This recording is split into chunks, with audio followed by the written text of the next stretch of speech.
जागो जागो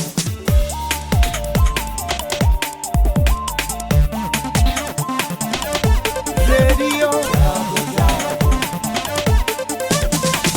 रेडियो जागो 90.4 FM। रेडियो जागो 90.4 एफएम के सभी श्रोताओं को मेरा नमस्कार। मैं अदिति गौड़, प्रधानाचार्य स्प्रिंग डेल्स पब्लिक स्कूल। श्रोताओं, जन्माष्टमी की आप सभी को बहुत बहुत शुभकामनाएं। आज हम यहाँ जन्माष्टमी के महत्व के बारे में बात करेंगे। बात करने के लिए हमने स्टूडियो में आमंत्रित किया है सुश्री शशि बघेल, जो एक राष्ट्र सेविका समिति की क्षेत्र प्रचारिका हैं, जिसका केंद्र लखनऊ है। आप पूर्वी उत्तर प्रदेश की प्रभारी हैं। समस्त समाज को आज के जन्माष्टमी पर्व की रेडियो जागो 90.4 एफएम के माध्यम से बहुत बहुत शुभकामनाएं। शशि बघेल जी, आप आज हरदोई आई हैं राष्ट्र सेविका समिति की कुछ यहाँ पर उद्देश्यों के साथ साथ। केंद्र आपका लखनऊ है, पूर्वी उत्तर प्रदेश की आप प्रभारी हैं। आपका हरदोई आने का उद्देश्य क्या है? राष्ट्र सेविका समिति यह महिलाओं का संगठन है जिसमें हम अपने देशभक्ति के संस्कार, भारतीय जीवन पद्धति के संस्कार, मातृशक्तियों के माध्यम से परिवारों के बीच में इस प्रकार का समाज निर्माण करना चाहते हैं जो अपने राष्ट्रीय विचारों से और अपने यहाँ की जीवन पद्धति, जो हमारे जीवन मूल्य हैं, उनको प्रतिष्ठापित करने वाला समाज आगे तैयार हो। इसी उद्देश्य से राष्ट्र सेविका समिति 1936 से समाज के अंदर कार्यरत है। और इस संगठन की जो संस्थापिका एक मातृशक्ति हैं वंदनीय लक्ष्मीबाई केलकर जी, जिन्होंने यह संगठन महाराष्ट्र के वर्धा से विजयादशमी के दिन प्रारंभ किया और मातृशक्ति को एक राष्ट्र की आधारशिला माना, परिवार की धुरी माना, जिसके माध्यम से हम जैसा समाज चाहें वैसा निर्माण कर सकते हैं। इसी उद्देश्य को लेकर वर्ष भर में कार्य योजना बनती है। उसी उद्देश्य को लेकर हरदोई में इस वर्ष की आगामी 2 माह की कार्य योजना के लिए हमारा आगमन हुआ है। शशि जी, आपने राष्ट्र सेविका समिति के बारे में हमें बताया, कब इसकी स्थापना हुई और क्या क्या इसके उद्देश्य हैं, ये सब आपने बताया। अब आप यहाँ पर खास तौर से देश भावना और अच्छे विचारों को, नैतिक शिक्षा मैं कहूँगी, ये आप इसका भावना लोगों के बीच में जगाने की कोशिश कर रही हैं महिलाओं के जरिए, मातृशक्ति के जरिए, जैसा आपने बताया। आज जन्माष्टमी है शशि जी, हम थोड़ा सा जन्माष्टमी के बारे में बात करेंगे। जन्माष्टमी बहुत अच्छा उत्सव है। कृष्ण भगवान, एक कृष्ण नाम जुड़ा है योग से, तो कृष्ण और योग को जोड़ करके आप कैसे, आपका नजरिया क्या है, कैसे आप देखती हैं? भगवान कृष्ण का जो जन्म है, वास्तव में भगवान कृष्ण ने जो हमें ज्ञान दिया है वो जोड़ने का ही ज्ञान दिया है। जैसे हम शरीर को आत्मा से जोड़ते हैं, मन को, विचारों को, और केवल अपने अंदर ही नहीं तो इस बीच हम व्यक्ति से व्यक्ति को जोड़ते हैं, व्यक्ति के विचारों से जोड़ते हैं, व्यक्ति को समाज से जोड़ते हैं, समाज को राष्ट्र से जोड़ते हैं, राष्ट्र को विश्व से जोड़ते हैं। तो इसमें सभी भगवान कृष्ण ने जो गीता के 18 अध्याय दिए हैं, प्रत्येक अध्याय का नाम योग ही है, चाहे कोई कर्म योग है, भक्ति योग है, पुरुषोत्तम योग है, तो प्रत्येक अध्याय में योग यह शब्द जुड़ा है। यानी हमें जोड़ने की एक कला भगवान कृष्ण के जीवन के माध्यम से मिलती है। और भगवान कृष्ण ने जो गीता में उपदेश दिया है वो ये है कि मनुष्य इस धरा पर जब जन्म लेता है, मानव, उसको कैसे जीवन जीना। जैसे हम कोई वस्तु खरीदते हैं तो उसकी एक बुकलेट आती है, उसको ऑपरेट कैसे करना। तो भगवान कृष्ण ने मनुष्य को इस धरा पर जन्म दे करके एक गीता का जो उपदेश दिया है, उसमें मनुष्य होने के नाते जिन पंच तत्व से मनुष्य का शरीर बना है, जो प्रकृति के कारण वो आज जीवित है, उस प्रकृति के साथ हमारा संबंध, संपर्क कैसे होना चाहिए। इसका संबंध केवल मंत्रोच्चार, पूजा पद्धति यहाँ तक नहीं है, बल्कि जिस रूप में भी प्रकृति के इन पंच महाभूतों में हम जिसे भी स्वीकार करते हो, जिसे भी मानते हो, वो एक प्रकार से हमें इस प्रकृति के साथ जोड़ने का और एक व्यापक कल्पना देता है। और भगवान कृष्ण ने हमें कहा है कि कर्मण्येवाधिकारस्ते माँ फलेषु कदाचन जी माँ कर्म फल हेतुर्भु ते संगोस्ति कर्मणि, यानी हम सबके लिए है कि हमारा कर्म पर अधिकार है। जी कर्म करना ये हमारे लिए, प्रत्येक व्यक्ति के लिए, प्रत्येक मनुष्य के लिए, जीव जंतु जड़ जगत चेतन सब कुछ कर्म करते हैं जी और फल की भी इच्छा करते हैं। लेकिन भगवान ने ये कहा है कि मुझे इसी फल की अपेक्षा रहे, ये नहीं करना है, क्योंकि हम जो करेंगे तो उसका कुछ ना कुछ परिणाम तो आएगा, जी फल तो मिलेगा ही। लेकिन जैसे हम कहीं जाते हैं तो हम किसी के लिए कोई गिफ्ट ले जाते हैं तो अपेक्षा करेंगे कि अगली बार कोई हमें उसी प्रकार का गिफ्ट दे, ऐसा नहीं होता है। यानी हम जिस भाव से करते हैं उसका फल अवश्य मिलेगा, लेकिन यही फल मुझे प्राप्त हो ऐसी अपेक्षा नहीं करते हुए, ये जो हमारे लिए आवश्यक होगा, हमारी शक्ति के आधार पर, भक्ति के आधार पर, कर्म के आधार पर, वैसा फल हमें प्राप्त होगा, ऐसी अपेक्षा के साथ हम प्रत्येक कार्य, चाहे वो पारिवारिक हो, सामाजिक हो, राष्ट्रीय है, जो भी कार्य करेंगे वो कर्मण्येवाधिकारस्ते इस भाव से ही करेंगे। ऐसा उद्देश्य गीता में भगवान कृष्ण ने हम सभी के लिए, जनमानस के लिए दिया है। जी गीता में भगवान कृष्ण ने जब अर्जुन बहुत विचलित हो गए थे, उन्होंने युद्ध करने से मना कर दिया कि सामने जितने भी लोग खड़े हैं वो सब मेरे अपने हैं, मैं इनसे युद्ध नहीं करूंगा, और उन्होंने गांडीव को रख दिया, उन्होंने गांडीव को त्याग दिया। तब भगवान कृष्ण ने उन्हें धर्म की और कर्म की महत्व सिखाया कि क्या धर्म है और क्या कर्म है। धर्म को आप क्या कहते हैं? भगवान कृष्ण ने क्या बताया?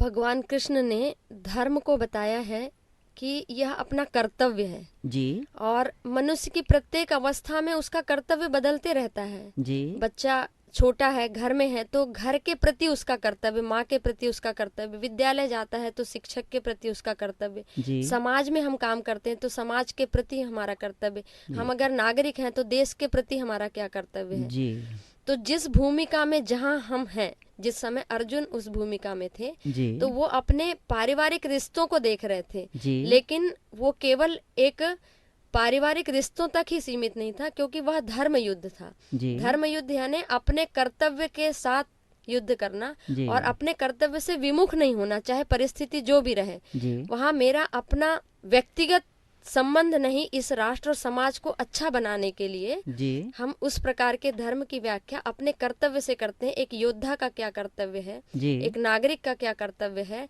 एक अच्छे समाज के निर्माता का क्या कर्तव्य है, वहाँ अपनी व्यक्तिगत चीजों को बाजू में रखकर पहले हमारा कर्तव्य। इसलिए हमारे यहाँ गीता में, रामायण में, महाभारत में कहा गया है कि यह राजा का धर्म है, यह प्रजा का धर्म है, यह जी, पुत्र का धर्म है, जी, यह आचार्य का धर्म है, यह माता का धर्म है और यह पिता का धर्म है।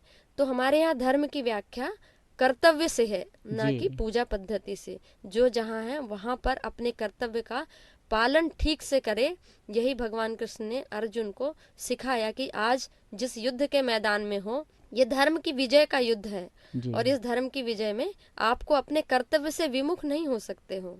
जी, जी, ऐसा ज्ञान, और ये हम सब के लिए भी है, हम जहाँ हैं वहाँ पर अपने कर्तव्यों को अच्छी तरह से निर्वहन करें। यही हमारा सच्चा कार्य है, यही हमारी सच्ची पूजा है। जी, जी, आपने बिल्कुल सही बताया। धर्म जो धारण किया जा सके, यानी कि उस परिस्थिति, उस स्थिति, उस समय में जो भी आपका कर्म है वही आपका धर्म है, ऐसा आपने बताया। गीता में भगवान ने अध्यात्म को भी विशेष महत्व दिया है। आध्यात्म भगवान कृष्ण के शब्दों में आप कैसे व्याख्यान करेंगे? आध्यात्म से संबंध भगवान कृष्ण का है कि किसी एक ही प्रकार से हम आध्यात्म की ओर नहीं जा सकते। हमारे विविध मार्ग हैं जी, और विविध स्वरूपों में मैं उपलब्ध हूँ। यानी उन्होंने कहा है कि अगर आपसे जो हो सकता है, जी, आप शब्दों से उच्चारण करो, मन से करो। और प्रकृति की पूजा उन्होंने कहा कि चाहे आप पेड़ों की पूजा करो, जी, नदियों की पूजा करो, जो भी करेंगे आपको जो अच्छा लगता है जी, उसमें श्रेष्ठ क्या है उसके बारे में वर्णन किया। जीव जगत जंतु इन सब में भी ईश्वर का ही वास है। आप जिस रूप में भी पूजेंगे जी, वो आध्यात्म के मार्ग तक व्यक्ति को ले जाता है। यानी एक जीवन को सही दिशा में ले जाना, यही आध्यात्म है। और आध्यात्म के मार्ग पर चलकर व्यक्ति स्वयं का नहीं, समाज का, राष्ट्र का भी उत्थान करता है। क्योंकि हम जैसे कहते हैं कि हम सुधरेंगे युग सुधरेगा। जी, अगर जी। मेरा मार्ग अच्छा है तो मेरे मार्ग में चलते हुए मुझे अच्छे राह के निर्माण करते हुए लोगों को मेरे द्वारा एक प्रेरणा मिल सकती है। जी तो ऐसा मार्ग निर्माण करना यही आध्यात्म है। जी जी, आपने बिल्कुल सही बताया। मन की सकारात्मक संतुष्टि ही आध्यात्म है। जो खुद के लिए और समाज के लिए उचित हो उसी को धारण करना, उसी के अनुसार चलना ही आध्यात्म है। बात करेंगे G20 की। शशि जी, ये बताइए कि G20 में बहुत अच्छा इस बार भारतवर्ष को अवसर मिला है, अध्यक्षता करने का एक गौरव प्राप्त हुआ है। इस G20 का जो रेज किया है स्लोगन वसुधैव कुटुंबकम, ये वसुधैव कुटुंबकम क्या है, इसके बारे में बताइए। वसुधैव कुटुंबकम ये भारत की पहचान है जी मुख्य रूप से। केवल माँ बाप और बच्चे, हमारा इतना छोटा परिवार भारत की कल्पना नहीं है। जी भारत की कल्पना इस सृष्टि में, यानी वसुधा कहा है, ये पृथ्वी पर जो कुछ है, इस पृथ्वी पर जो कुछ विद्यमान है वो सब मेरे परिवार का हिस्सा है। जी जैसे स्वामी विवेकानंद जी ने शिकागो धर्म सम्मेलन में जी सभी को संबोधित किया था। बाकी सभी वक्ताओं ने तो महिला और पुरुष कहा, लेकिन उन्होंने कहा कि इस पूरी पृथ्वी से आए हुए मेरे बहन और भाई कहा। जी क्योंकि वो भारत के नहीं थे, अन्य अन्य देशों के थे, लेकिन हमारा संबंध उनके साथ है। जी और ये संबंध ही हमें पारिवारिक रिश्तों के साथ में जोड़ता है। जी हमारे यहाँ पे सिखाया जाता है, चंदा मामा है, धरती माँ है, सूरज दादा है, जी नदियाँ हमारी माँ है, जी गाय हमारी माँ है। जी जी हमारे यहाँ चींटियों को मारा नहीं जाता, बल्कि उनको जीवन देने के लिए, उनको खाने के लिए कुछ दिया जाता जी है। जी हमारे यहाँ सर्प को भी दूध पिलाया जाता है। जी जी कछुए की भी पूजा होती है, मछली की भी पूजा होती है। पूजा जी। से मतलब है कि उनका संरक्षण करना प्रत्येक मनुष्य का दायित्व है। जी जी इसीलिए क्योंकि ये हमारे जीवन के पोषक तत्व है, संरक्षण तत्व है। ये अगर प्रकृति में रहेंगे तो मनुष्य का जीवन सुखमय होगा। जी जी चाहे उसके लिए कृषि के लिए हो, पर्यावरण संतुलन के लिए हो, इनका जीवित रहना बहुत जरूरी है। इसीलिए इसको जोड़ा गया कि इनका संरक्षण करना। हमारे जितने भी भारतीय पर्व हैं, त्योहार हैं, जी इनमें कहीं ना कहीं हम इनको पूज्य मानते हैं, इसीलिए कि इनका संरक्षण हो सके, इनका संवर्धन हो सके और ये हमारे जीवन को आगे बढ़ा सके। जी इसलिए हमने पूरी पृथ्वी को, वसुधा को कुटुंब कहा है। और यह कुटुंब हमारा एक दूसरे के प्रति जैसे संवेदना होती है, जी एक दूसरे के लिए कुछ करने का भाव होता है, जी तो ऐसे ही मनुष्य होने के नाते हम एक दूसरे का तो करेंगे, लेकिन जो जीव जंतु हैं ये भी हमारे अपने परिवार के हिस्से हैं। इसलिए घर में हमारे यहाँ चाहे कुत्ता पालते हो, बिल्ली पालते हो, गाय पालते हो, जी शायद हम सब अपने भोजन से पहले उनकी भी चिंता करते हैं जी कि अगर मुझे भूख लगी तो उन्हें भी लगी होगी। बिल्कुल ठीक कहा हमारे आपने। वैज्ञानिकों ने बताया कि पेड़ पौधों में जान होती है, रात को जैसे हम सोते हैं तो वो भी सोते हैं, बिल्कुल। इसीलिए रात को उन्हें नहीं छूना, जी उन्हें नहीं तोड़ना।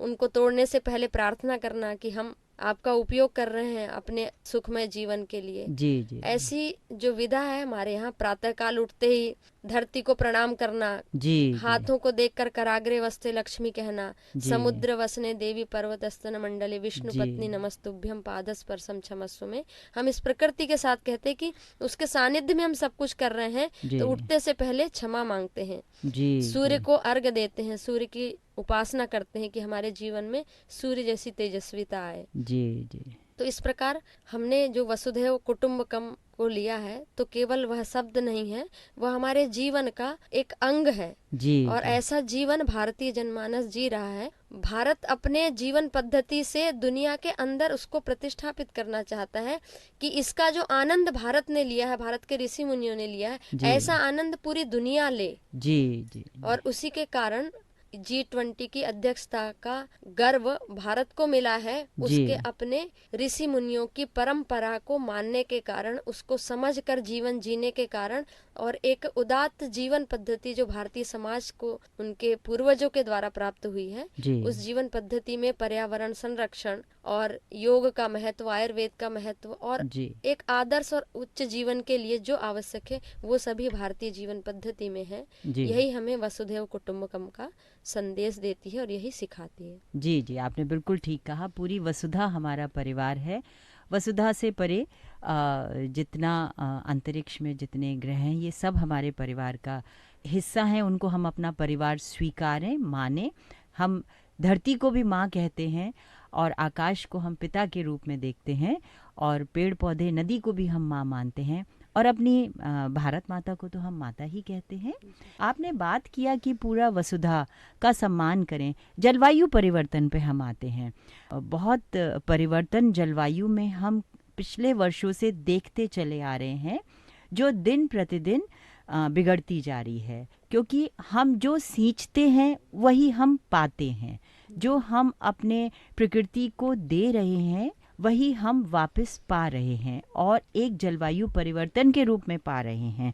पिछले कुछ महीनों से हमने देखा कि खासतौर से इस साल हमने देखा 3 महीने बहुत ज़्यादा गर्मी हुई, मौसम बदलता रहा, काफ़ी बिगड़ा रहा। जब बरसात होनी थी तब बरसात नहीं हुई, जब गर्मी होनी थी, लूएं चलनी थी, तब वो नहीं हुआ।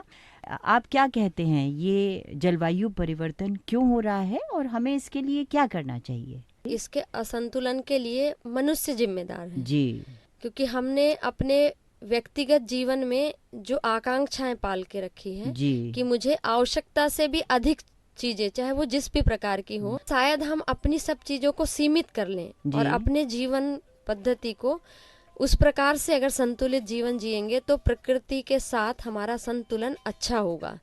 तो इस प्रकार से हम जीवन पद्धति में ही इस प्रकृति संरक्षण के लिए प्रातःकाल जैसे उठने से लेकर हमें अपने शाम तक के दिन क्रम में पानी बचाना चाहिए जी, पेड़ पौधे लगाना चाहिए अधिक से अधिक। प्लास्टिक का उपयोग हमारे घर में हम कम से कम करें। जी, कपड़े की थैली लेकर बाजार में जाएं जी, ताकि हमें प्लास्टिक की थैली दुकानदार से ना मांगनी पड़े और उसका उपयोग हमें ना करना पड़े, जी, क्योंकि जी। हम जिस चीज की डिमांड करते हैं उसका उत्पादन होता है और उत्पादन होता है तो फिर उसके अनुसार ये सब चीजें चलती हैं। तो हम ये रेडियो जागो 90.4 एफएम के माध्यम से पूरे समाज को यही संदेश देना चाहते हैं कि बिजली बचाइए, पानी बचाइए, पेड़ पौधे लगाइए और अपने जीवन की आवश्यकताओं को सीमित करते हुए सीमित संसाधन में अगर हम अपना जीवन जीते हैं जी। तो इस प्रकार से हम अपने पर्यावरण को बचा सकते हैं।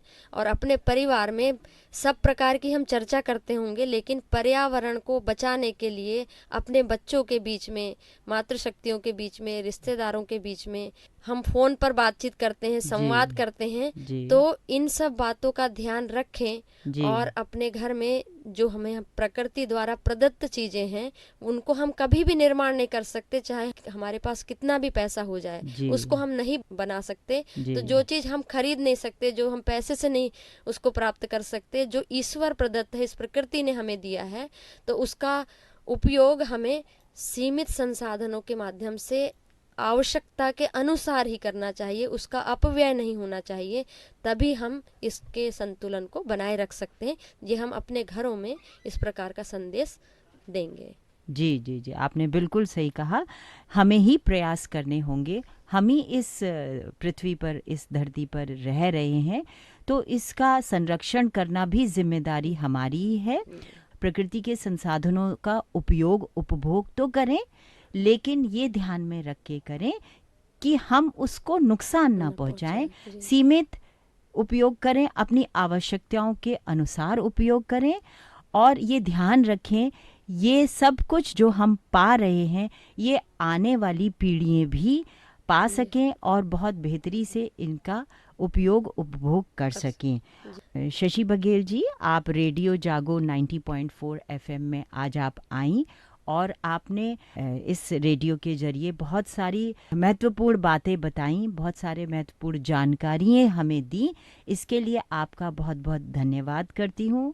और अंत में आप रेडियो जागो 90.4 एफएम के सभी श्रोताओं को क्या संदेश देना चाहेंगे?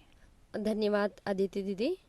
रेडियो जागो 90.4 एफएम के माध्यम से मैं यह संदेश देना चाहूँगी कि यह एफएम ऐसा माध्यम है जो बहुत सरलता से, सुगमता से हर व्यक्ति के पास उपलब्ध है जी, और इसके माध्यम से हम अपनी बात, अपना संदेश इतनी सरलता से कम समय में अधिकतम लोगों तक पहुंचा सकते हैं जी, और एक सकारात्मक विचार और देश में घटने वाली अच्छी घटनाएं जो जो अच्छा हो रहा है उसको जी। इसके माध्यम से हम अगर निरंतर एफएम सुनते रहते हैं तो हमें विविध प्रकार की जानकारियां होती रहती हैं जी। जो बच्चों के लिए, युवाओं के लिए, मातृशक्ति के लिए और समाज के प्रत्येक क्षेत्र के लिए बहुत ही उपयोगी है। और हम अपने जीवन में इस एफएम के माध्यम से एक सकारात्मक ऊर्जा निर्माण करते रहें इन विचारों के माध्यम से। इसीलिए रेडियो जागो 90.4 एफएम को बहुत बहुत धन्यवाद देते हुए, आपका अदिति दीदी का भी धन्यवाद और सभी श्रोताओं का आज जन्माष्टमी के पर्व के उपलक्ष्य में आपको शुभकामनाओं के साथ यह एफएम के माध्यम से हम अपने जीवन को एक अच्छी दिशा दे सकते हैं, यही मेरा आज के लिए संदेश है। आपका बहुत बहुत धन्यवाद शशि जी। एक बार पुनः रेडियो जागो के सभी श्रोताओं को जन्माष्टमी की बहुत बहुत शुभकामनाएं।